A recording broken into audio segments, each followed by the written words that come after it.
Bonjour et bienvenue à l'école du jeu. Mon nom est Sylvain et aujourd'hui je vais vous présenter le jeu Valletta.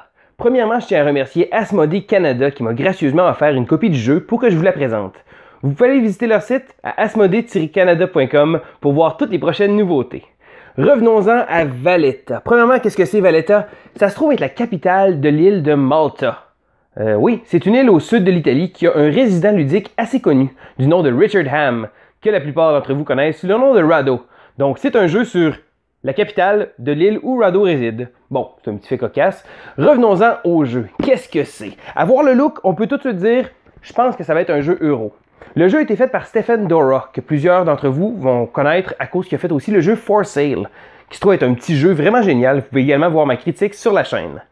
Le jeu est sorti en 2017, distribué par Z-Man Games. C'est un jeu euro qui utilise des mécaniques de deck building, de gestion de ressources, d'une durée d'environ 20 minutes par joueur. Mais, est-ce que ça a l'air d'être un euro sans âme comme la boîte peut laisser présager? On va aller voir les règles rapides, puis après ça, je vous donne mon avis. Salut la gang! Salut la gang! Salut la gang! Et bienvenue à l'école du jeu.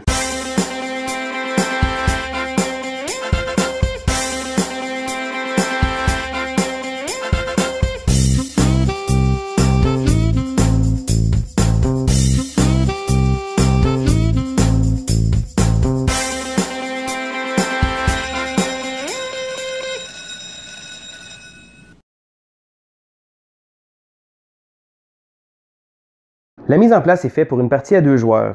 En début de partie, selon le nombre de joueurs, il va y avoir un certain nombre de bâtiments de couleurs différentes qui vont être placés sur le plateau de jeu. Chaque joueur va également prendre un plateau personnel, va prendre des petites maisons de sa couleur et aussi prendre un deck de départ. Le jeu utilise une mécanique de deck building. Pour ceux-là qui ne sont pas familiers avec le deck building, on va avoir un certain nombre de cartes qu'on va prendre dans nos mains.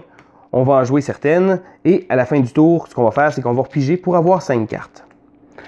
La façon dont Valletta fonctionne, sur le plateau de jeu, on va avoir 3 espaces. Donc quand c'est notre tour, on va placer 3 cartes. On va ensuite les réaliser une après l'autre. Il va nous rester 2 cartes dans nos mains qu'on n'aura pas jouées. Et à la fin du tour, on va repiger pour avoir 5 cartes. La plupart des cartes qu'on possède en début de partie sont des cartes qui nous donnent des ressources. Exemple, notre ami le bûcheron va nous donner du bois, de la pierre, de l'or, des choses comme ça. On a également notre ami Jean Parizeau de la Vallette. En passant, Jean Parizeau de la Vallette est le fondateur de Valletta. Bon, la petite parenthèse historique est passée. Jean est le seul personnage qu'on doit obligatoirement jouer lorsqu'on le place sur notre plateau de jeu. Les autres sont optionnels, mais Jean, il faut absolument le bouger. Qu'est-ce qu'on va faire? On va bouger notre ami Jean. Notre ami Jean est le petit pion mauve qu'on trouve sur le plateau de jeu. Lorsqu'on va avancer Jean, on va également prendre un petit baril qui va nous donner une ressource.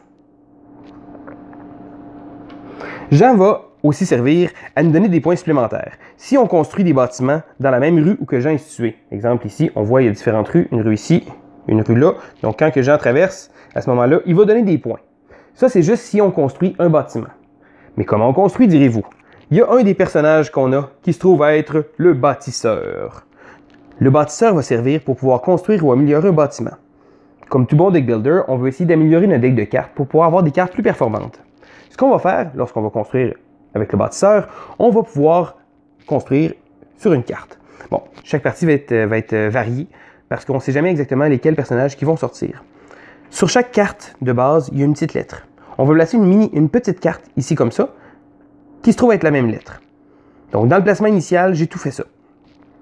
Lorsqu'on va construire un bâtiment, on va payer l'or et les ressources. Pour vous montrer à quoi ressemble un bâtiment, il y a des points de victoire ici en bas. Il y a aussi une ressource afférente à chaque bâtiment. Lorsque vous avez construit, vous prenez la carte et vous la mettez immédiatement dans votre main. Contrairement à beaucoup de deck builders, la carte va directement dans votre main, donc prête à utiliser le tour d'après. Vous allez prendre une petite maison et vous allez la placer sur la carte. Ça va vous dire qu'elle vous appartient. Le bâtisseur peut également améliorer un bâtiment. Comment on fait pour améliorer? Eh bien, on va payer seulement les ressources. On ne paye pas l'or. On va payer les ressources après avoir joué un bâtisseur, bien sûr, et on va retourner la carte. Officiellement, ça vaut exactement le double de points de victoire et le double des ressources afférentes.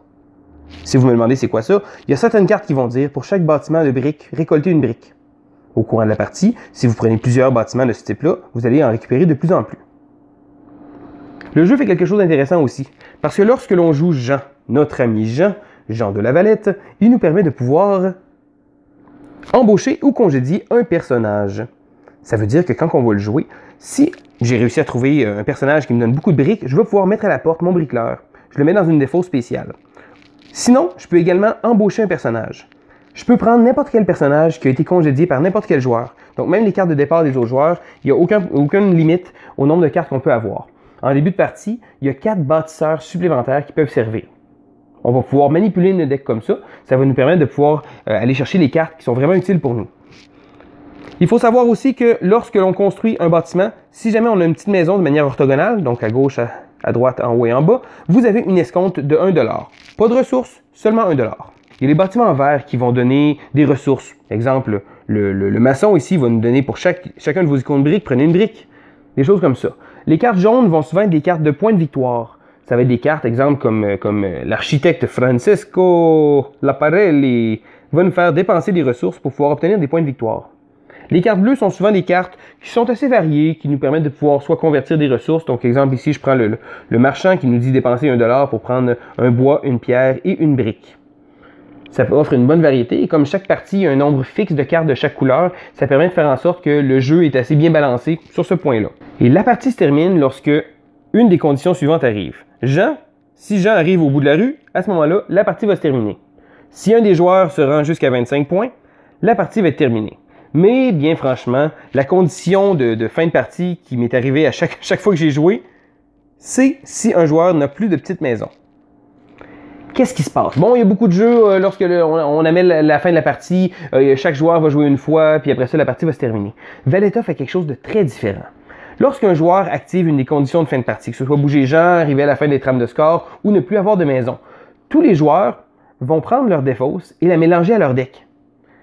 Les joueurs vont jouer jusqu'à temps qu'il n'ait plus de cartes à jouer. Ça veut dire que ça se peut qu'à la fin de la partie, il nous reste juste 2 cartes. À ce moment-là, on va jouer les 2 cartes sur notre petit plateau ici, et après ça, la partie va se terminer. Ça se trouve être intéressant parce qu'on va pouvoir jouer toutes les cartes une dernière fois. Et voilà, ça fait le tour des règles rapides du jeu Valletta. Qu'est-ce que j'en pense? Premièrement, je tiens à dire, j'aime beaucoup la mécanique de deck building. J'aime aussi les jeux de gestion de ressources. Donc, en ayant les deux ensemble, ça se trouve être une espèce de combinaison gagnante. Qu'est-ce que je pense du jeu? Premièrement, il est différent. Je vais avouer, j'ai pas joué à beaucoup de jeux de ce genre-là. Les amateurs de jeux euro assez lourds, donc à voir l'image souvent, on va penser que c'est un jeu complexe. C'est pas un jeu complexe du tout. Je dirais que c'est un jeu très accessible. Pour certains, ça va être un turn-off, mais pour moi, ça a été un gros plus. J'ai trouvé ça intéressant de voir un jeu euro qui n'était pas trop compliqué, puis qui jouait quand même bien, puis relativement assez rapide. Comme point positif, bon, comme j'ai dit, ça se trouve être différent, ça se trouve être original. J'aime beaucoup les petites choses que le jeu fait. Principalement, la méthode que la partie se termine. Donc, quand la partie se termine, on prend toute notre deck, toute notre défausse et on va rejouer une fois. Il y a beaucoup de deck builders où quand on va arriver à la fin de la partie, on va avoir acheté des cartes, on n'aura pas le temps de les jouer. Dans Valletta, parce que vous allez avoir l'occasion de jouer tout votre deck une dernière fois. J'ai trouvé ça original, j'ai trouvé ça très bien pensé. J'aime beaucoup la façon dont les mécaniques vont s'entrelacer. La gestion de ressources avec la petite mécanique de deck building, j'ai trouvé ça très intéressant du fait qu'on puisse également manipuler notre deck très facilement. Il y a beaucoup de deck builders, on a des fois de la misère à couper les cartes. Celui-là, c'est très simple. Chaque fois que notre ami Jean il sort, on peut congédier un personnage. Donc, si on s'est mis à avoir une machine de briques qui marchait très bien, à ce moment-là, on peut congédier le bricoleur, il n'y a pas de problème. On peut également gérer le deck tout au long de la partie comme ça. En fin de partie aussi, on peut essayer d'avoir le plus de cartes pour essayer d'obtenir le plus d'actions possible. Ça fait le tour des points positifs. Les points négatifs, parce que malheureusement, il y en a quelques-uns. Je dirais que la mise en place du jeu est assez fastidieuse. Pas complexe nécessairement, mais c'est beaucoup de petites choses. Placer tous les petits barils, sortir un certain nombre de cartes, placer les petites cartes aussi avec les différentes lettres. Je dirais que le placement initial peut être un petit peu long pour ce genre de jeu-là. Il y a aussi le fait que les cartes, quand on utilise, bon, il y a les grandes cartes de bâtiment, les cartes qu'on utilise pour le deck building sont assez petites. Ça fait en sorte que c'est pas très facile à manipuler, le texte est tout petit. Moi, j'ai pas trop de problème à les lire, mais il y a certaines personnes qui pourraient avoir un petit turn-off avec ça. C'est certain que c'est écrit tout petit. Mais encore là, je trouve que les points positifs vont vraiment par-dessus les petits points négatifs que le jeu a parce que c'est un jeu rafraîchissant, c'est un jeu différent, puis c'est ça que j'ai trouvé agréable. C'est peut-être pas un jeu qui va durer pendant 5-10 ans, qui va être au-dessus, mais je vous conseille que Valletta, c'est un bon petit jeu qui mérite la peine d'être regardé. Donc, c'était mon avis pour le jeu Valletta. C'était Sylvain, à l'école du jeu, et on se dit à la prochaine.